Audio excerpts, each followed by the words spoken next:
बिस्मिल्लाहिर्रहमानिर्रहीम। अस्सलाम नाज़रीन, प्रोग्राम न्यूज़ नाइट और मैं आपका मेज़बान नजम अली ख़ान। और आज ईद का दूसरा दिन है और ईद तो नाम ही खुशी का है, एहसार का है, इत्तेहाद का है, मिलकर चलने का है, अल्लाह पर ईमान का है। और जब हम ईद उल अज़हा की बात करते हैं तो यकीनी तौर पर आप तमाम लोग अल्लाह के हुज़ूर कुर्बानी पेश कर चुके होंगे और ये कुर्बानी हमें याद दिलाती है कि हमने कलमे के नाम पर हासिल किए हुए इस मुल्क में, यानी कि जब हम बात करते हैं पाकिस्तान का मतलब क्या, ला इलाहा इल्लल्लाह, तो हमें इस मुल्क में एक दूसरे के साथ अमन के साथ रहना है, प्यार के साथ रहना है, आश्ती के साथ रहना है। बात ईद की हो रही है और उसके साथ ही आज यौम तकबीर भी है, यानी वो दिन 28 मई 1998 का वो दिन जब हम भारत के मुकाबले में एटमी धमाके करके बाकायदा तौर पर एटमी ताकत बने थे। उस वक़्त के वज़ीर आज़म मोहम्मद नवाज़ शरीफ ने अमेरिका की तरफ से $5 अरब की ख़तीर रकम के जो ऑफ़र की जा रही थी, पेशकश की जा रही थी ग्रांट की, उसको मुस्तरद करते हुए उस वक़्त इंटरनेशनल जो आलमी बैनुल-अक़वामी एक सुपर पावर थी उसको कह दिया था एब्सोल्युटली नॉट। और फिर हम बने थे एक एटमी ताकत। और ये हमारे वतन की जो ताकत है, ये जो हमारे वतन की खुशी है, ये जो कामयाबी है, ये सब की सब एक मुहिब्बे वतन, कोई भी, मैं नहीं, आप सब, हम सब के लिए एक ईद का दर्जा ही रखती है। और जब हम एक एटमी पाकिस्तान की बात करते हैं, पाकिस्तान के इस फ़ख्र की बात करते हैं, हम पाकिस्तान के, यानी कि मुझे याद आ रहा है कि अभी पिछले बरस जब हम मार्का हक 10 मई की बात कर रहा हूँ, उसमें कामयाबी हासिल की थी, तो उस वक़्त से लेकर अब तक मेरे ज़हन में यही बात आ रही थी कि हमने इस अज़ीमुश्शान कामयाबी की बुनियाद भी 1998 में ही रखी थी जब हम एटमी ताकत बने थे। आज यौम तकबीर है तो हमारे पास जो ताकत है, बुनियादी तौर पर ये ताकत, हमारी एटमी ताकत अमन के लिए है, ये बैनुल-अक़वामी सतह पर एक मसावात के लिए है, ये मुल्क की बका के लिए है, ये कौम की सलामती के लिए है, ये अवाम की खुशहाली के लिए है। और हमने देखना है कि जब हम एटमी ताकत होने की बात करते हैं और हम यानी कि मेरे समेत हर मुहिब वतन पाकिस्तानी जो है वो अपनी कौमी वक़ार के हवाले से, अपनी ख़ुद मुख्तारी के हवाले से, अपने दिफाई एतमाद के हवाले से अपने आप को पुरजोश महसूस करता है, तो इसके साथ ही हम इस अज़म का भी इआदा करते हैं कि हमने अपनी इस ताकत को, हम एटमी ताकत हैं, हमने एटमी धमाके किए, इसको आगे बढ़ के हमने एक मुआशी ताकत में भी पाकिस्तान को बदलना है, हमने इक़्तिसादी धमाके भी इंशाअल्लाह ताला करने हैं। मुझे पता है ईद पर हम सब सोचते हैं कि यार महंगाई बहुत ज़्यादा है और इस महंगाई को कंट्रोल करना चाहिए और इसके साथ साथ पेट्रोल भी सस्ता होना चाहिए, और इसके लिए यकीनी तौर पर पाकिस्तान जो है एक ताकत बनकर, आलमी ताकत बनकर जो किरदार अदा कर रहा है वो हम सब के सामने है। हम सब दुनिया के आप 192-193 ममालिक में देख लीजिए, हम हैं जो अमन के लिए सबसे ज़्यादा कोशिशें कर रहे हैं।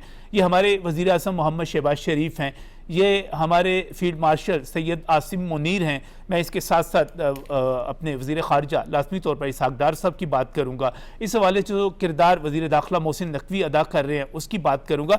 हम सब मिलकर जो हैं एक नई तारीख़ लिखने जा रहे हैं और इंशाअल्लाह ताला जब हम बात करते हैं एक पाकिस्तान के हवाले से जिसने एटमी क़ुव्वत बनने के बाद अब हमने आगे बढ़कर पाकिस्तान की तरक्की और खुशहाली की बात करनी है। और इसकी बात जो सबसे ज़्यादा करते हैं वो भी मेरे साथ यहाँ पर मौजूद हैं। पाकिस्तान से मोहब्बत करने वालों की महफिल आज हमने न्यूज़ नाइट में सजाई है और मैं यहाँ पर बहुत ही मशकूर हूँ। सलमान गनी मेरे साथ यहाँ पर मौजूद हैं, सीनियर सहाफ़ी हैं, तजज़ियाकार हैं, कालम निगार हैं और हमेशा बात करते हैं पाकिस्तान के अवाम की खुशहाली के हवाले से।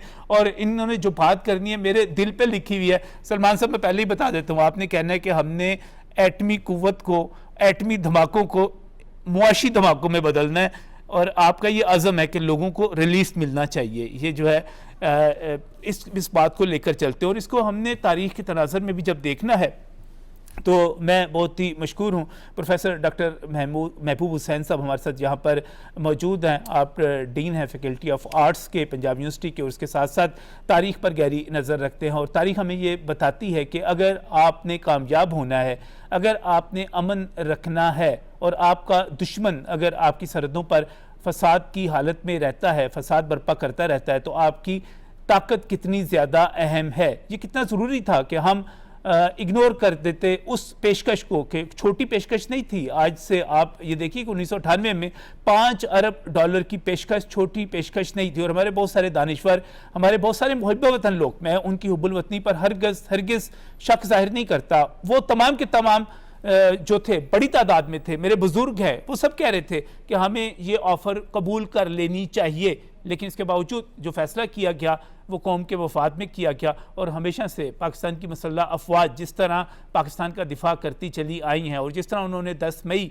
को एक नई तारीख लिखी है, मैं समझता हूँ कि अब एक नए दौर का आगाज़ हो चुका है। और इस नए दौर की बात करने के लिए ब्रिगेडियर रिटायर्ड बाबर अलाउद्दीन पाक फ़ौज से, आप दिफाई तजियाकार मेरे साथ यहाँ पर स्टूडियोज़ में मौजूद है। बाबर साहब बहुत बहुत शुक्रिया हमें यहाँ पर ज्वाइन करने के लिए। सलमान साहब, थोड़ा सा हम पहले बहुत ज़्यादा माजी में बाद में जाएंगे, पहले माजी करीब में चले जाते हैं। आपको याद होगा आप एक सीनियर सहाफ़ी के तौर पर उस वक़्त भी मौजूद थे, फील्ड में मौजूद थे।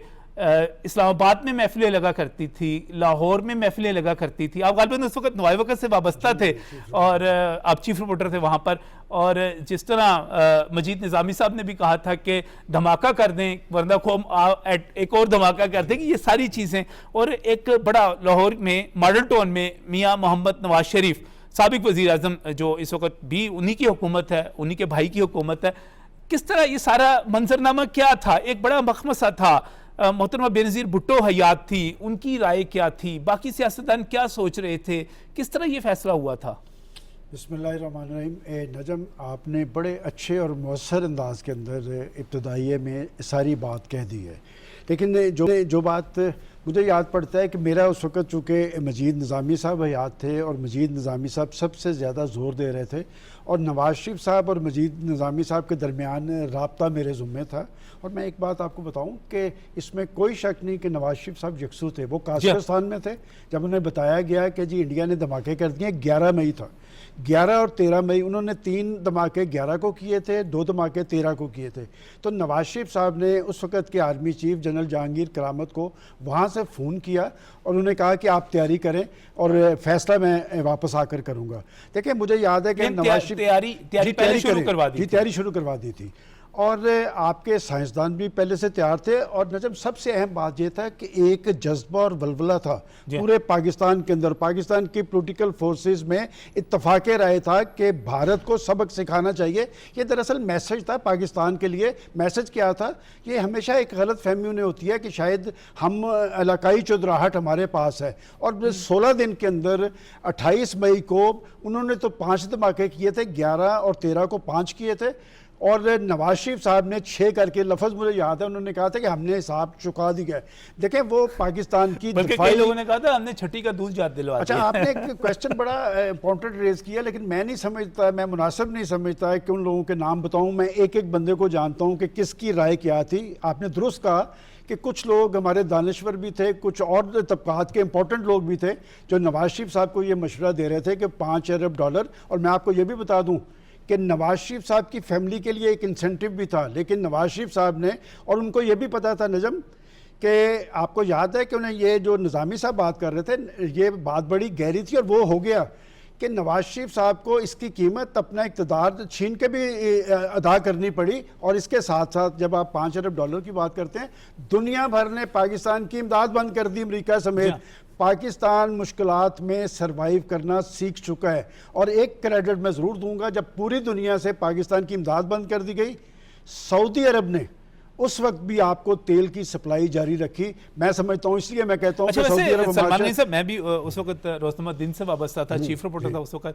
आप नवाए वक्त से थे, हमारे कई और सहाफ़ी दोस्त थे जो कि उस वक्त बहुत ज़्यादा एक्टिव थे। रऊफ ताहिर साहब थे, अशरफ मुमताज़ साहब थे, अल्लाह ताला उन्हें गनी की रहमत करे जन्नत में। और माशाल्लाह एक सहाफ़त की एक तारीख थे वो, और सहाफ़त की आन थे, आबरू थे। और आज हम जब बात लेकिन जब करते हैं, एक बात आप देख लें, ये जब एक चीज़ मैंने नोट करता हूँ कि मुख्तलिफ ममालिक से तल्लुकात में उतार चढ़ाव आते रहते हैं, लेकिन जब जब मामला इंडिया का होता है ना, ये कौम इकट्ठी हो जाती है, कौम बन जाती है। ये नहीं देखा कि आपने ये 22 अप्रैल को जब पहलगाम का वाक़या था, उससे पहले एक इंतशार की कैफियत थी, तनाव था, लेकिन यकदम जब उन्होंने पाकिस्तान पर इल्ज़ाम तराशी के गोले दागने शुरू किए, पूरी कौम अपनी फौज के पीछे अच्छा खड़ी हो समझ गई। लो, ये आपने बड़ी अहम बात की। आपने कहा कि मियां नवाज शरीफ ये फैसला कर चुके थे, हिदायत जारी कर चुके थे, लेकिन इसके बावजूद उन्होंने सबकी तजावीज़ सुनी, हर उन्होंने अपनी मुट्ठी तमाम बंद आरा रखी। सुनी, और कई कई घंटे मॉडल टाउन में बैठ के टेलीफोन अपने कॉल्स का सिलसिला शुरू किया। हाँ जी। टेलीफोन कॉल्स का सिलसिला शुरू, मैं लोगों से मुशावरत करूंगा, और मैं एक जो है आपका टाइम ले रहा हूँ, मैं पंजाब असम्बली हॉस्टल में था जब मुझे कॉल आई, तो मुझे उन्होंने कहा कि सलमान गनी साहब,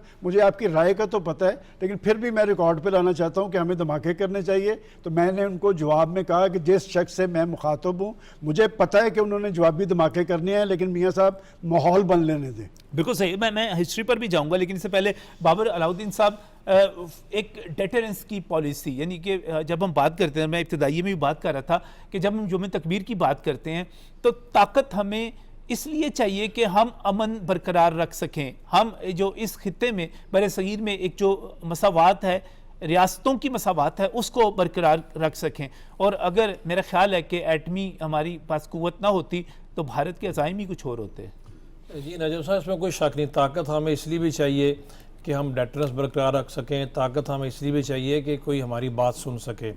दुनिया में अपनी बात सुनाने के लिए, अपनी बात मनवाने के लिए, रेलेवेंट रहने के लिए ताकतवर होना बहुत ज़रूरी है।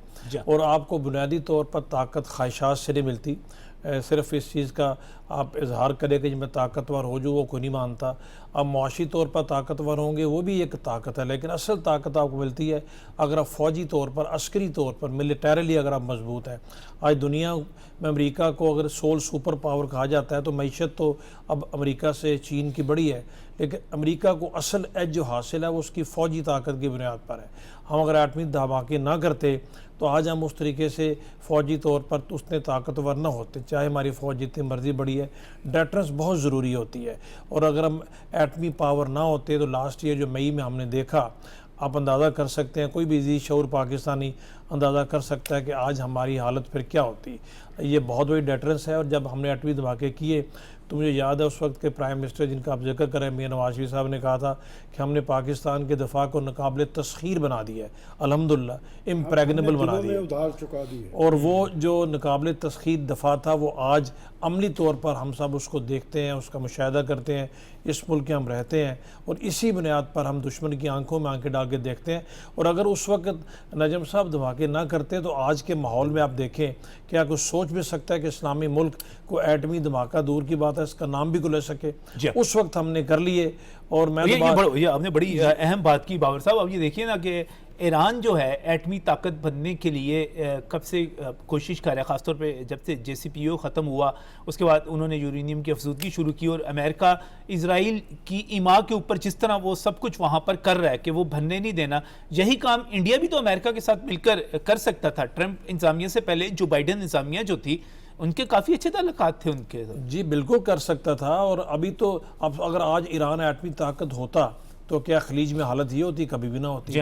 और उस वक्त मैं तो कहता हूँ, बाज़ का सोचता हूँ कि वाजपेयी साहब को वैसे हमें शुक्रिया भी अदा करना चाहिए कि उन्होंने हमें तो उन्होंने मौका फराहम कर दिया कि उन्होंने 5 किए, हमने 6 कर दिए। तैयार तो हम बहुत देर से थे, लेकिन बहरहाल आप एक जो अलामिया ऐलान शुदा ओपन अनाउंस्ड जो एटॉमिक पावर होते हैं उसकी बात ही कुछ और होती है।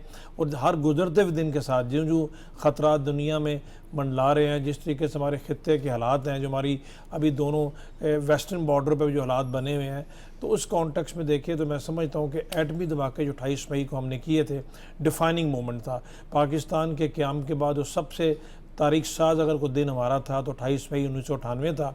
मुझे भी याद है, मैं उस वक्त एक ट्रेनिंग कोर्स पे था और वो मंजर दीदनी था। हमारे साथ बहुत सारे गैर मुल्की स्टूडेंट्स भी थे और हमसे ज़्यादा खुश वो थे, ख़ास तौर पर अरब ममालिक के जो लोग थे।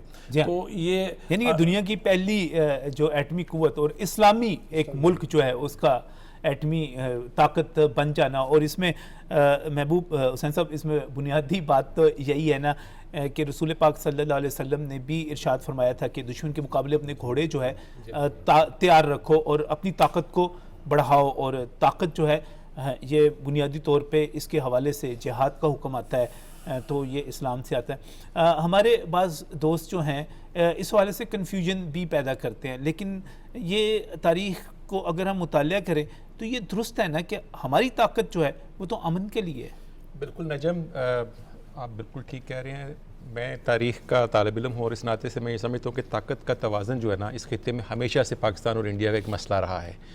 क्या हमें पाकिस्तान से पहले आप देख लें, जिस तरह कांग्रेस ने मुस्लिम लीग के साथ और मुस्लिम लीग की जो क़यादत है उसके साथ जो रवैया रखा, उसकी रिफ्लेक्शन हमें क्या में पाकिस्तान के दिनों में भी नज़र आई, और क्या में पाकिस्तान के फौरी बाद भी जो उनके बयानात थे वो तो ये कह रहे थे कि ये बिल्कुल ख़त्म होने जा रहा है और चंद दिन का मेहमान है और ये दोबारा हमसे रिक्वेस्ट करेंगे कि हमें अपने साथ एनेक्स कर लें। ये वो हालात थे जिसमें पाकिस्तान ने सर्वाइव किया, और फिर आज़ादी के बाद जिस तरह हमने अपनी सर्वाइवल का सफ़र शुरू किया वो यकीनन बहुत ही रिमार्केबल है। अभी हमारे दोस्त बात कर रहे थे, देखिए 1974 में जब स्माइलिंग बुधा के नाम से इंडिया ने धमाके किए कोड नेम रख कर, उस वक्त पाकिस्तान को ये ख़तरा महसूस हुआ। जंगे 71 की जंग हो चुकी थी, पाकिस्तान का एक हिस्सा हमसे अलग हो चुका था। उस वक्त की पॉलिटिकल लीडरशिप ने मिलिट्री लीडरशिप के साथ मिलकर ये डिसाइड किया कि हमें भी इस तरफ चलना है, और तारीख़ हमें ये बताती है कि उसके बाद जितनी भी गवर्नमेंट्स आईं 74 से लेकर भुट्टो साहब की गवर्नमेंट से लेकर नवाज शरीफ की गवर्नमेंट तक, और इसमें जितनी भी हमारी मिलिट्री लीडरशिप थी, सब इस बात पर यकसू थे कि पाकिस्तान को हमने एटमी ताकत बनाना है। महबूब भाई, आपने बड़ी बड़ी अहम बात की, और ये पता है क्या चीज़ क्या है, हमारे ज़ाती और सियासी इख्तलाफात हमारी क़यादत के जो भी थे क़यादतों के, और वो बहुत बड़े बड़े इख्तलाफात थे। मसलन आप ये देखिए ना कि इन इख्तलाफात को आप पाकिस्तान पीपल्स पार्टी और फिर जनरल मोहम्मद ज़ियाउल्लाह की हुकूमत आ जाती है, माशाल्लाह लग जाता है, भुट्टो मरहूम की फैमिली और फिर ज़ियाउल हक के साथ इख्तलाफात, लेकिन उसके बावजूद एक चीज़ पर की कंटिन्यूटी है कि आपने एटमी प्रोग्राम को जारी रखना है। फिर मोहतरमा बेनज़ीर भुट्टो आ जाती हैं, फिर मियां नवाज शरीफ वज़ीर आज़म पाकिस्तान बनते हैं। इस दौरान एक पूरा आप ये देखिए कि सियासी गर्मा गर्मी, गुलाम इसाक खान, अच्छा बहुत सारे लोग वहाँ पर शिकवा करते हैं, कहते हैं कि डॉक्टर अब्दुल कदीर खान का नाम लेना ना भूला करें, और उनके साथ साथ डॉक्टर समर मुबारक मन का नाम भी हमने नहीं भूलना, और बहुत सारे एटमी साइंसदान हैं इनमें, और ख़ासतौर पर अभी हमारे जो DGISPR हैं अहमद शरीफ, इनके वालिद ने जो काम किया वो, यानी कि तमाम लोग अपनी जगह पे, और आपने निशानदेही बड़ी ज़बरदस्त की कि इख्तलाफात अपनी जगह पे। जब हम 28 मई को एटमी धमाके के तनाज़र में और योम तकबीर के हवाले से तो जानते ही हैं, देखते ही हैं, लेकिन इसको कौम की यकजहती के हवाले से भी देखना है। ये एक ऐसा दिन था जिसके पीछे एक यकजहती की पूरी तारीख थी, जो हम अब बात कर रहे हैं। इसमें जितनी भी गवर्नमेंट्स थी उन सब की कंट्रीब्यूशन है। भुट्टो साहब ने कहा कि हम घास खा लेंगे, भूखे रह लेंगे, लेकिन हम धमाका करेंगे, हम इस एटमी प्रोग्राम जारी रखेंगे। इसके बाद ज़ियाउल हक ने देखें क्या कंट्रीब्यूट किया, वो अफगान वार के दौरान जिस तरह उन्होंने उसको कैमोफ्लेज के अंदर जिस तरह अपने एटमी प्रोग्राम को बढ़ाया, एक्सीलेंट, रिमार्केबल। और उसके बाद भी देखें, हुकूमतें टूटती रहीं, बनती रहीं, गिरती रहीं, संभलती रहीं, लेकिन ये काम जारी रहा। और ये कौम की जो है ना पॉलिटिकल लीडरशिप की और मिलिट्री लीडरशिप की, मैं समझता हूँ कि यकसुई है कि हमने इस बात पर सबका इत्तेफाक था कि हमने अपने मुल्क का जो दिफा है, अभी डेटरेंस की बात कर रहे थे ब्रिगेडियर साहब, कि देखें ये सिर्फ इस तनाज़र में नहीं था कि हमने जंग के लिए ये ताकत हासिल करनी है, हमने इसलिए कि हमने अपने दिफा के लिए, हमने जंग रोकने के लिए कर दी। हमने जो 1971 में हमने जो फेस कर लिया, हमने उसको दोबारा उस किस्म की कोई चीज को नहीं होना देना। वैसे तो माशाल्लाह वो सारे का सारा भी रिवर्स हो गया, और वो जो नजरिया पाकिस्तान गर्क करने की बात किया करते थे, खुद गर्क हुए बैठे हैं इस वक्त। बिल्कुल बिल्कुल ठीक कह रहे हैं। तो मैं ये समझता हूँ कि ये कौमी यकजहती की एक इलामत का दिन है, आज हम सेलिब्रेट कर रहे हैं ईद के साथ मिलकर इसको, और ये बहुत बड़ी अच्छी बात अभी जो ब्रिगेडियर साहब ने कही ना कि वाजपेयी साहब को ये क्रेडिट देना चाहिए, मैं तो मोदी साहब को क्रेडिट दे रहा हूँ कि अगर 22 अप्रैल को वो पहलगाम वाक़े का इल्ज़ाम हम पे ना लगाते तो आज दुनिया भर में हमें आलमी मास पर, सफारती मास पर इतनी पजीराई ना मिलती। और जिसे हम नजम मोदी मीडिया कह रहे थे, आजकल मैं तो बड़ा इंजॉय करता हूँ कि उनके लोग बैठ के कहते हैं कि हमें इस नैच पे ला के इस मोदी ने खड़ा कर दिया है। और ये पाकिस्तान की, देखिए आपने जैसे अपने इब्तदाइये में कहा, मैं इसलिए कहता हूँ कि एक भाई ने मुश्किलात के बावजूद, बड़े प्रेशर थे, पाकिस्तान को न्यूक्लियर पावर बनाया। और शहबाज शरीफ साहब, आप भी जानते हैं कि हम उन्हें उस वक्त से जानते हैं जब वो ऐवान सनअत और तिजारत लाहौर के सदर थे। वो शख्स नामुमकिन को मुमकिन बनाना जानता है, उसके लिए तगोदा करता है। तो बाबर साहब 10 मई को पता क्या हुआ? 10 मई को बड़ी ज़बरदस्त चीज़ हुई कि 10 मई को जो है बाकायदा तौर पर एक ख़बर चली कि पाकिस्तान के जो एटमी जो कुव्वत है पाकिस्तान, इसकी एटमी ताकत को, इसके एटमी प्रोग्राम को रेगुलेट करने वाली कमेटी का इजलास बुला लिया गया। अच्छा, वो खबर दुरुस्त थी या गलत थी मुझे नहीं पता, लेकिन उसके बाद इंडिया जो था ऐसा घुटनों पे बैठा और जाके माफिया मांगने लग पड़ा और सीज फायर के लिए दरखास्तें करने लग पड़ा। ठीक कह रहे हैं कि इंडिया में उसकी काफ़ी हद तक एक खौफ की फिजा वहाँ पर पाएगी, बल्कि उनके जो, अगर आपको याद हो, उनके जो नॉर्दर्न कमांड के कमांडर थे जिनको बाद में उन्होंने सैक कर दिया था उनको, और उनके डीजी मिलिट्री इंटेलिजेंस को भी उन्होंने बाद में चेंज किया, उनकी राय भी कि जो अजीत डोल और मूडी और जयशंकर और इस तरह के लोग हैं ना जी, इनसे मुख्तलिफ थी। वो यही थी कि पाकिस्तान का जो थ्रेश होल्ड इंडिया की निस्बत कम है, वो इस थ्रेश होल्ड को यूज़ अपने लिए कर रहे थे कि जी हम बहुत ताकतवर हैं। तो उनको जब ये बताया गया कि उन्होंने सिर्फ इसलिए नहीं रखा हुआ कि आपको दिखाने के लिए, अगर आप थ्रेश होल्ड कम है तो वो ज़्यादा डेंजरस हो सकता है। तो मेरा ख्याल इस खबर ने जब उनको बताया कि ये तो सीरियस बिजनेस है, अगर हमने ऐसे ही हरकत करने की कोशिश की तो पाकिस्तान के पास तो ये ऑप्शन सिर्फ ऑप्शन कहने की हद तक नहीं है। पाकिस्तान ऑप्शन को, ज़ाहिर हम एक रिस्पॉन्सिबल न्यूक्लियर स्टेट है, हम इस तरह के बयान तो खैर कभी भी नहीं दे सकते। पाकिस्तान हमेशा अमन की बात की है, लेकिन हमारा डेटरेंस है, दिस इज फॉर पीस। अगर डेटरेंस चल गया, जी डेटरेंस वही होता है जो क्रेडिबल डेटरेंस हो, सिर्फ कहने की डेटरेंस से कोई नहीं डरता, उनको पता है क्रेडिबल डेटरेंस है।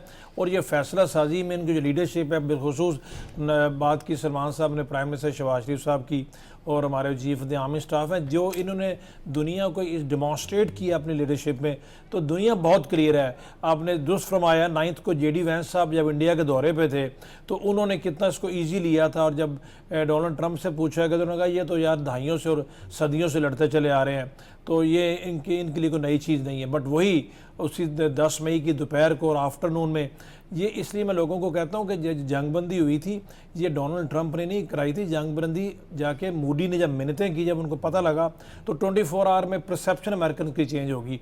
ये परसेप्शन किस चीज़ ने चेंज की? पाकिस्तान के क्रेडिबल डेटर्स से चेंज की, और उनको पता लग गया कि पाकिस्तान को ईजी आप नहीं ले सकते। जब इन्होंने रिएक्ट किया और जिस तरीके से हमने रिएक्ट किया, और ये देखें ये बहुत कम मिलिट्री हिस्ट्री में हुआ होगा कि आपने जो एस्केलेशन लैडर था उसको आपने बहुत ज़्यादा रेज नहीं किया, आपने remaining with in your own area आपने इंडिया के 8 जहाज़ गिराए थे, अभी तो हमने इंटरनेशनल बॉर्डर क्रॉस भी नहीं किया था। तो सारी बातों का यकजा करें, बात जो 28 मई की हो रही है, तो मैं समझता हूँ हमारे मुल्क की तारीख में 28 मई एक ऐसा दिन कि जिसको जितने जोश व खरोश से मनाएं उतना काम है, आइंदा आने वाली नस्ल को पता होना चाहिए। और जितने भी लोग इससे मुंसलिक हैं, चाहे वो साइंसदान हैं, चाहे पोलिटिकल लीडर है, मिलिट्री लीडरशिप है, तमाम खराज तहसीन के मुस्तहक हैं। और डेफिनेटली उस दिन जो हीरो ऑफ द डे तो प्राइम मिनिस्टर थे, तो कैसे इन चीज़ों को भूल सकते हैं, लोगों को भूल सकते हैं?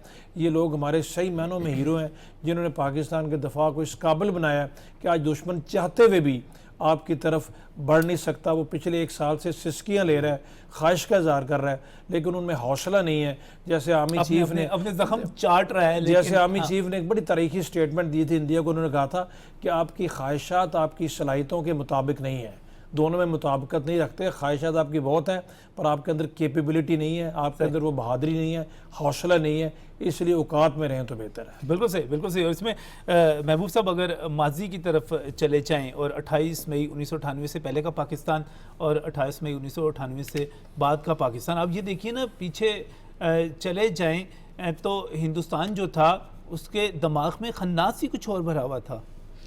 बिल्कुल नजम, ये देखें कि 28 मई 1998 से पहले इस साउथ एशियन रीजन में बड़ी जंगें लड़ी गई हैं। 65 की जंग हमारे सामने है, 71 की और भी आपको, लेकिन 98 के बाद आपको छोटी मोटी झड़पें तो नज़र आती हैं, लेकिन कोई बड़ी जंग नहीं नज़र आती। उसकी वजह यही है कि हमारा जो डेटरेंस है वो इतना स्ट्रॉन्ग है, इतना रिलायबल है, इतना कैपेबल है कि दुश्मन अब ये अफोर्ड ही नहीं कर सकता कि वो किसी बड़ी लड़ाई का हिस्सा बने। और आप ये देखें कि ये 11 मई का जो इंसिडेंट है, जो वाक़या है, इसने ये चीज़ साबित कर दी कि जब उसने ये ऐसा नापाक अज़ाइम के साथ आगे बढ़ा, तो हमारा जो डेटरेंस है हमने उसको सिर्फ शो पीस के तौर पर नहीं रखा। आप देखेंगे जिस तरह अभी जिक्र किया कि सिक्योरिटी कमेटी का इजलास बुलाया गया और वो एक सीरियस थ्रेट के तौर पर लिया कि इनके पास ये सारी सलाहियत मौजूद है, अगर ये उस तरफ चल पड़े तो खित्ते का जो अमन है, जो खित्ते की सूरत हाल है, वो किस तरफ चली जाएगी। तो मैं ये समझता हूँ कि ये एक बिल्कुल क्लियर डिवाइड है 98 से पहले का खित्ता और 98 के बाद का खित्ता, और फिर 11 मई के बाद तो बिल्कुल ही सूरत हाल बदल गई। अब तो हम समझते हैं कि अब पाकिस्तान का जो रोल है, वैसे सूरत हाल महबूब साहब बड़ी बदली हुई है। आप ये देखें ना कि पहले इंदिरा गांधी जिसके ऊपर क्रेडिट लिया करती थी कि उसने बांग्लादेश बनवा दिया, वो बांग्लादेश जो है अब दोबारा एक पाकिस्तान बन चुका हुआ है और इंडिया के दोनों तरफ अब पाकिस्तान फिर से मौजूद है। देखिए, ये तो बिल्कुल ही एक बहुत ही भोंडा किस्म का उनका आर्गूमेंट था कि जी हमने दो कौमी नज़रिए को गर्क कर दिया, खलीज बंगाल में गर्क कर दिया। अगर खुदा न खास्ता जो बंगाल था वो या ईस्ट पाकिस्तान जो था वो इंडिया का हिस्सा बन जाता तो फिर तो ये आर्गूमेंट को जस्टिफाई होता। वो एक आज़ाद पाकिस्तान की तरह मुस्लिम मुल्क के तौर पर दुनिया के नक्शे पर उभर कर आया। और अभी भी पिछले दिनों कुछ बांग्लादेशी प्रोफेसर्स हमारे पास आए और उनकी ये सोच है कि इंडिया उनको वरगलाता रहा माजी में भी, और जिसकी वजह से कुछ हालात उस तरह के बने। लेकिन अब आज का जो खित्ता है उसमें उनकी सोच बिल्कुल बदल चुकी है और पाकिस्तान के हवाले से उनकी राय तब्दील हो चुकी है। देखो से और सलमान साहब, अभी आप कुछ वक्त पहले जो है अभी बात कर रहे थे कि हम 10 मई की बात कर रहे हैं, उससे पहले एक 9 मई भी हुआ था। और 9 मई करने वालों के बारे में एक बात बड़ी मशहूर है कि वो अपने बुज़ुर्गों का, अपने बड़ों का बहुत मजाक उड़ाते हैं, उनकी तौहीन करते हैं, उन्हें नाअहल गर्दानते हैं। लेकिन हमारा एटमी ताकत बन जाना और ये साबित करता है कि हमारे बुज़ुर्ग जो थे उन्होंने डिलीवर भी किया है। नजम, बिल्कुल आपने दुरुस्त कहा, बल्कि बात बड़ी तल्ख है कि वो तो हमारी फोर्सेस की साख पर असरअंदाज होने की कोशिश करते हैं। इस फोर्सेस ने तो पाकिस्तान को सरखरू किया है। देखें, ये जो मई का महीना है, मैं आज सोच रहा था कि बड़ा इंपॉर्टेंट है पाकिस्तान के दिफा के एतबार से कि 28 मई 1998 और 10 मई 2025। और बात ये कि एक बड़ा प्लस है पाकिस्तानी कौम का कि जब भी जारहियत का मरला होता है ये अपनी फ़ौज के पीछे खड़े होते हैं, चट्टान की मानंद। और जब फ़ौज के पीछे कौम खड़ी होती है, दुनिया की सियासी तारीख बताती है कि जब फ़ौज के पीछे कौम खड़ी होती है तो फ़तेह मुबीन मिलती है। और जब दुश्मन भारत जैसा हो, देखिए बात अब एक बात बड़ी क्लियर हो गई है। मेरा नहीं ख्याल कि अब भारत दोबारा कभी जारियत की कोशिश करेगा। और 10 मई की जब बात करते हैं, चूँकि मैं उस रात ट्रांसमिशन हमारी चल रही थी, हजूर अकरम सल्लल्लाहु अलैहि वसल्लम की एक सुन्नत थी कि जब वो किसी गज़वा पे रवाना होते थे तो फजर की नमाज के बाद होते थे कि नमाज अदा की जाती थी, नारे तकबीर। हमारी फोर्सेस चीफ ने भी उसी तरह फजर की नमाज अदा की, नारे तकबीर लगा और 4 घंटे के अंदर तारीख़ बदल दी। ये मैं समझता हूँ कि अल्लाह ताला हमें इज़्ज़त देने पर तुला हुआ था। और वो जो मैं जेडी वैंस का हवाला दे रहा था कि जेडी वैंस 9 मई की रात को सूरत हाल क्या थी कि जेडी वैंस कह रहा था कि हम इस तसादम में फ़रीक नहीं हैं। उनका ख्याल था कि शायद भारत में पाकिस्तान को पैंटी लगाएगा, पाकिस्तान रोता हुआ हमारे पास आएगा। देखें, कुदरत का करिश्मा बिल्कुल उल्ट हुआ कि 4 घंटे के बाद कि उन्हीं की सरजमीन पर उनको तारे भी दिखाए गए, उनको धूल भी चटाई गई और दुनिया भर में एक मैसेज गया कि पाकिस्तान नाकाबिल तस्खीर है। दुनिया ने ये बात तस्लीम कर ली है। मेरा फिर दोबारा एम्फेसाइज इसी बात पे है कि हम दफाई एतबार से खुद इंसारी की मंजिल पे पहुंच गए हैं। सफारती मार्ग पर हमें बड़ी कामयाबियाँ मिल रही हैं। अब हमने इन कर्ज़ों की मईशत से जान छुड़वानी है, IMF से छुटकारा हासिल करना है। नजम, आपको याद होगा कि नवाज शरीफ साहब बतौर प्राइम मिनिस्टर एक बात कहा करते थे कि इस IMF से मैं छुटकारा हासिल करूंगा, क्योंकि IMF देखें वो जो शराइत आयद करता है हम खुद उनके पास जाते हैं। और ये आपने कल तक नहीं देखा कि एक प्राइम मिनिस्टर कहता था कि मैं IMF से रुजू करने पर खुदकुशी को तरजीह दूंगा। क्या हुआ? उसने ऐसी जगह हमें ला के फंसाया। उसका ख्याल ये था कि पाकिस्तान नादिंदा बन जाएगा और पाकिस्तान की मईशत डूब जाएगी। देखें, ये क्रेडिट फिर शहबाज शरीफ साहब को देना पड़ेगा कि उन्होंने पाकिस्तान को ना सिर्फ बचाया और ये सलाहियत अब आज के पाकिस्तान के अंदर प्राइम मिनिस्टर और पाकिस्तान के सिपा सलार। सलमान साहब, आपने ये जो बात की नहीं बड़ी तारीखी तौर पर दुरुस्त है, लोग तारीख को दुरुस्त मुतालिया नहीं करते कि मियां नवाज शरीफ ने IMF को खुदा हाफिज़ कह दिया था। साबिक वज़ीर आज़म इमरान खान ना सिर्फ IMF को वापस लाए बल्कि उन्होंने जो सबसे ख़तरनाक काम किया वो था IMF के साथ किया हुआ मुआहिदा तोड़ देना। उसने एक ऐसी सिचुएशन पैदा कर दी कि पाकिस्तान डिफ़ॉल्ट के किनारे पर पहुंच गया। बहरहाल मैं यहाँ पे बहुत ज़्यादा पॉलिटिकल बात आज करना नहीं चाह रहा। ये हमारे कौमी फ़ख्र का दिन है, वक़ार का दिन है, और जो लोग इसके ख़िलाफ़ बात करते हैं पाकिस्तान के, वो खुद ही एक्सपोज होते हैं। मुझे खुशी होती है जब पाकिस्तानी आप ज़रूर बात किया करें। बात है कि नई नस्ल को पता चलना चाहिए। देखें, मैं तो बात करता हूँ ना कि यौम दिफा 6 सितंबर 1965 लोग मनाते थे। पाकिस्तान की नौजवान नस्ल ने देख लिया कि दिन दिहाड़े पाकिस्तान ने इंडिया को शिकस्त दी, और वो तो रात के अंधेरे में हमेशा वार करता था ना। पाकिस्तानी फौज ने तो दिन दिहाड़े उनको उनके अंजाम पे पहुंचाया।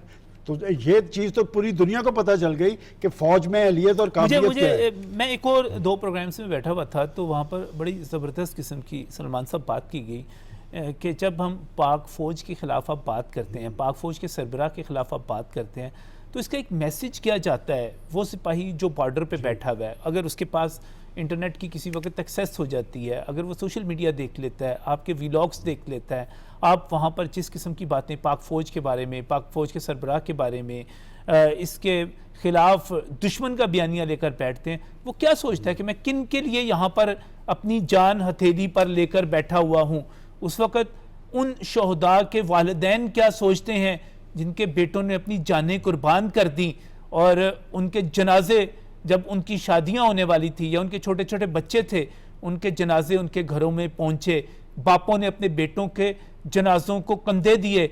आप जब ये बात करते हैं तो आप इस रिश्ते को तोड़ने की बात करते हैं, इसको कमज़ोर करने की बात करते हैं।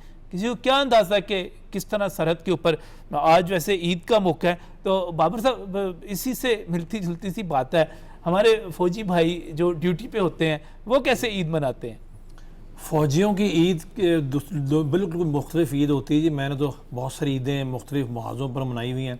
फ़ौजियों की ईद का आगाज़ भी ज़रा सुबह फजर के वक्त होता है, ज़रा इकट्ठे तो ईद की नमाज़ उस तरीके से नहीं पढ़ सकते, जो पढ़ सकते हैं वो पढ़ते हैं, बाकी अल्लाह का नाम लेके, और वहाँ पर खुशी मनाने के मुख्तलिफ तरीके होते हैं। अगर आप लाइन ऑफ कंट्रोल पे हैं तो आप फायरिंग करके ईद मनाते हैं दुश्मन के अगेंस्ट। कोई मैच भी जीत जाए तो आप पूरी लाइन ऑफ कंट्रोल पे फायर शुरू कर देते हैं। फिर वहाँ पर छोटी छोटी खुशियाँ, अपनी मर्जी का तीन चार लोग वहाँ पर खाना बना लेते हैं अपने अपने मोर्चे में बैठ के, कोई मिली नगमे लगा लेते हैं। मतलब आपको कहना ये चाहूँगा कि जो वहाँ पर हमारे हाथ पर फ़ौजी हैं इस वक्त, चाहे वज़ीरिस्तान में है या बलूचिस्तान में, क्योंकि पाकिस्तान की फ़ौज दुनिया की वाहिद फ़ौज है जो गुज़श्ता 25 साल से हालत जंग में है। हमारी वो फ़ौज है, एक्टिव फ़ौज है, हर वक्त हालत जंग में है।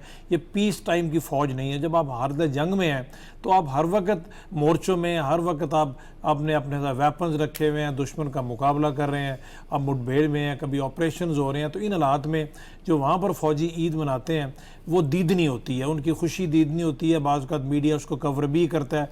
अब यकीन कीजिए कि वो उन्होंने वहाँ पर अपना माहौल क्रिएट किया होता है, और वो घरों में बैठ के शायद उस तरीके से हम ईद नहीं मनाते जितना वहाँ पर वो मनाते हैं। और चाहे साथ साथ ऑपरेशन भी हो रहे हैं, साथ साथ फायरिंग भी हो रही है, साथ साथ वो अब टप्पे भी गा रहे हैं। वो आगे उन्होंने ड्रम रखे होते हैं, कोई घी के खाली टीन रखे होते हैं, उसको बजा के पत्थर पकड़ा होगा उसके ऊपर बैठे, तो साथ गाने भी गा रहे हैं, मिली नगमे भी गा रहे हैं, और ईद भी मना रहे हैं, और जान हथेली पे भी रखी हुई है, जान हथेली पे भी रखी है दूसरी तरफ। और उस वक्त फायरिंग का जवाब जब आता है तो फायरिंग का जवाब भी हम देते हैं, ऑपरेशन भी हो रहे होते हैं। तो सारे का सारा एक पूरी की पूरी लाइफ है, और वो इतनी खूबसूरत लाइफ है, आप यकीन कीजिए कि वो खुशकिस्मत हैं। हम तो खुद गुजारी हुई है कि आम लोगों को ये मौका नहीं मिलता। फिर आपके कमांडर्स आपका विज़िट भी करते हैं। आपने देखा होगा कि अमूमन ईद दिन आर्मी चीफ़ भी आगे मोर्चों में जाके जवानों से विज़िट कर रहे हैं, और आर्मी चीफ़ हर जगह तो नहीं जाते। मुझे अभी तक याद है जब आर्मी चीफ़ किसी जगह पर जाते हैं तो उस पूरे यूनिट में या पूरे इलाके में उनकी तरफ से मिठाई का एक डब्बा चला जाता है। अभी वो 500 लोग हैं, 500 लोगों के लिए 5 किलो मिठाई का डब्बा तो कुछ भी नहीं होता, लेकिन जब उन तक ये पैगाम पहुंचता है कि chief of the army staff ने उनको लिए कुछ भिजवाया, तो ये जो फीलिंग होती है ना कि आपका चीफ़, आपका कमांडर, आपके सरबराह, आपके सीनियर्स आपके साथ है, ये फीलिंग इतनी इंसान को मोटिवेशन देती है। और बाज़ का तो प्राइम मिनिस्टर भी जाते हैं। आई स्टिल रिमेंबर हम सियाचिन पे थे तो वहाँ पर प्राइम मिनिस्टर आए थे। तो ये चीज़ें बहुत मैटर करती हैं। और उस वक्त के लिहाज से जब मैं सियाचिन पे था ना सलमान साहब, उस वक्त तो खैर बेनज़ीर भुट्टो आई थी, मैं 95 की बात कर रहा हूँ, लेकिन मियाँ नवाज शरीफ जब प्राइम मिनिस्टर थे वो भी हर साल सियाचिन जाया करते थे। एक बड़ी अच्छी रवायत थी। अभी मुख्तलिफ वजूहात की बुनियाद पर शायद आजकल डिसकंटिन्यूड है। Chief of the army staff तो जाते रहते हैं। तो ये ओवरऑल जो फ़ौजियों का मोराल अप करने के लिए जो इस तरह के जितने भी इवेंट्स होते हैं, मोराल बहुत ज़रूरी है। माजी में ये देखा जाए, अगर पूरे तारीख़ में देखा जाए तो महबूब साहब, जो लोग अंदर से फसील का दरवाज़ा खोलते हैं, चाहे वो शहर की फसील हो, चाहे वो नज़रियाती फसील हो, नज़रिए की फसील हो, मीर जाफ़र और मीर सादिक कहलाते हैं। देखिए नजम, ये जो अभी आप बात कर रहे थे ना कि एक नैरेटिव फैलाया जाता है फ़ौज के ख़िलाफ़, उस सिपाही के ख़िलाफ़, उसकी क़यादत के ख़िलाफ़, ये बहुत ख़तरनाक है। ये दुश्मन जो है ज़ाहिर है कि हमें उस तरह टेक्नोलॉजी में या फ़ौजी सलाहियत में तो शिकस्त नहीं दे सकता। वो फिर अंदर से इस तरह के लोग तलाश करता है जो कि इस फ़ौज के मोराल को, इस कौम के मोराल को डैमेज करें। तो ये हम जैसे लोगों का जो एकेडेमिया से ताल्लुक़ रखते हैं, जो मीडिया से ताल्लुक़ रखते हैं, इनकी तरफ से इस तरह का मैसेज जाना, इस तरह का नैरेटिव जाना बहुत ज़रूरी है। नई नस्ल को ये बताना भी, जो सलमान साहब बात कर रहे थे, नौजवानों को बताना चाहिए कि असल चीज़ क्या है, हक़ाइक़ क्या हैं, फैक्ट्स क्या हैं और ओरिजिनलिटी क्या है। अच्छा, दूसरी बात मैं जो कहना चाहता हूँ, देखिए जो 28 मई का यौम तकबीर है, इस हवाले से हमें ये तो पता है कि हमारी सलाहियत अल्हम्दुलिल्लाह। अब मैं ये समझता हूँ कि जो ये कौम तय कर लेती है वो कर दिखाती है। जी। अब इसका अगला मरला है कि फ्यूचर में, अब फ्यूचर ये है कि फ्यूचर है साइंस एंड टेक्नोलॉजी का, फ्यूचर है अपने आप को इक्विप्ड करने का, मज़ीद बेहतर करने का। और उसके लिए मैं समझता हूँ कि हमारे जो रिसर्च सेंटर्स हैं, हमारे जो जामियात हैं, हमारे जो तलीमी इदारे हैं, हमारे जो क्लासरूम्स हैं, उनकी तरफ भी हुकूमत की तवज्जो होनी चाहिए। आप उस्ताद को भी आसूदा करें, आप लैब्स को भी, लेबॉर्ट्रीज़ को भी, लाइब्रेरीज़ को भी फोकस करें, उसी तरह कि हम ये भी एक तरह का डेटरेंस है।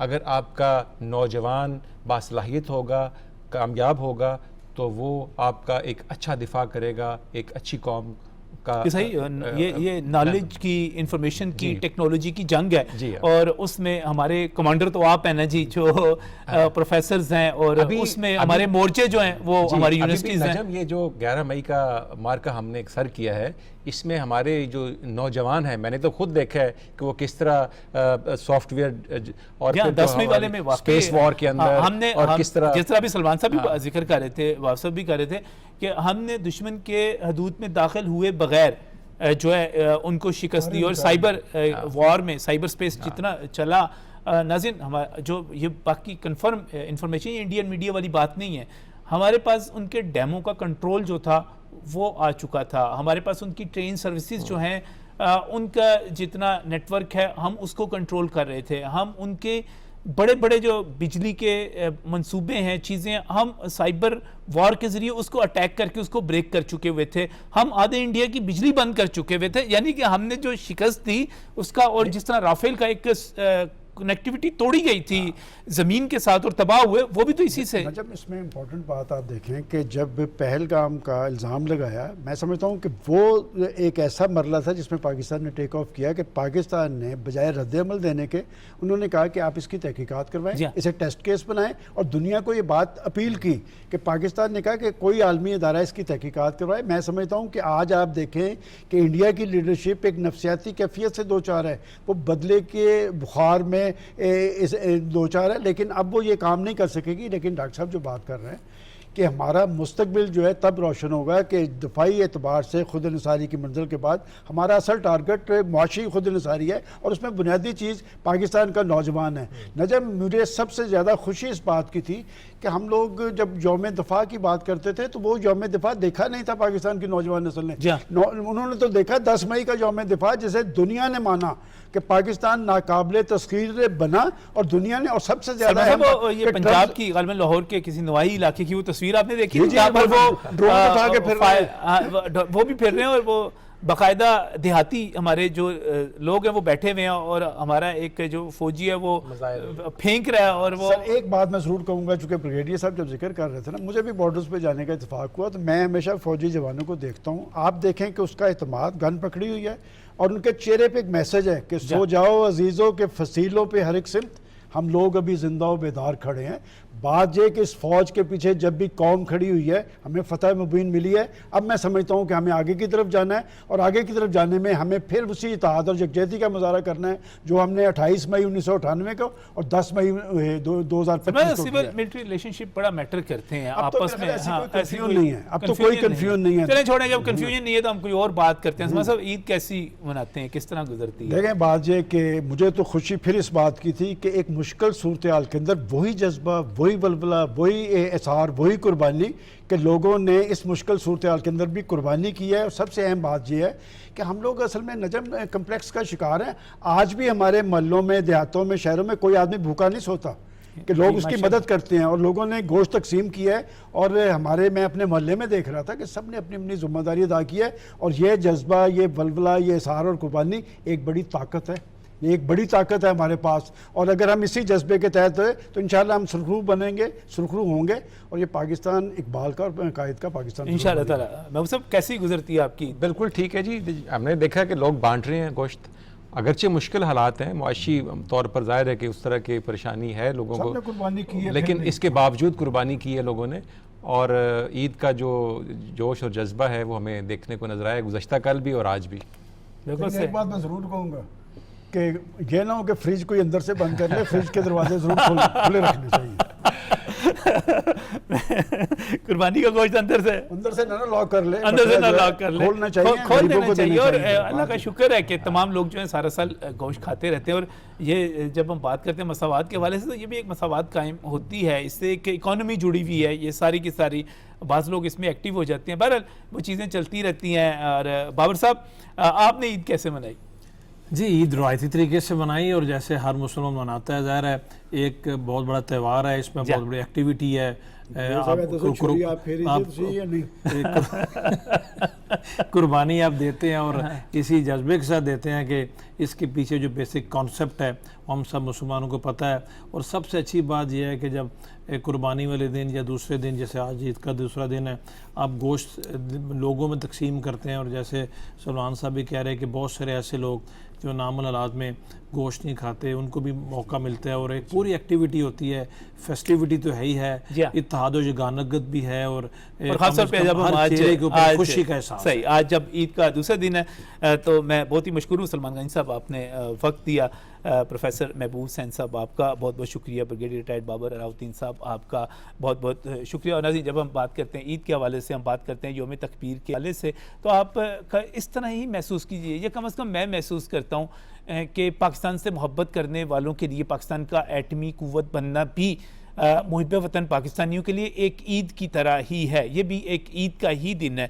ये तो आप सादा सी मिसाल से इस तरह समझें कि आपके हमसाए में आपका बदतरीन दुश्मन रहता है, आपके बुज़ुर्गों का वो कातिल है, आपके घर को वो तबाह करना चाहता है, और आप अपने घर में जिस दिन उसको सबक सिखाने के लिए, उसको उसकी औकात में रखने के लिए बंदूक ले आते हैं और उसके सामने रख देते हैं और वो दुबक कर बैठ जाता है, तो कितनी बड़ी खुशी मिलती है, कितना बड़ा फ़ख्र मिलता है। ऐसा ही कुछ फ़ख्र, ऐसी खुशी, ऐसा एज़ाज़ हम पाकिस्तानियों को 28 मई 1998 को मिला था। हमने अपने दुश्मन के सामने उसके सीने पर बंदूक रख दी थी और उसके बाद वो अपनी औकात में आ चुका है। ये हमारे लिए बड़ी खुशी की बात है। आप सबको एक मरतबा फिर ईद मुबारक, और आपसे मुलाकात होगी इंशाअल्लाह ताला अब अगले हफ्ते। तब तक के लिए अल्लाह हाफ़िज़।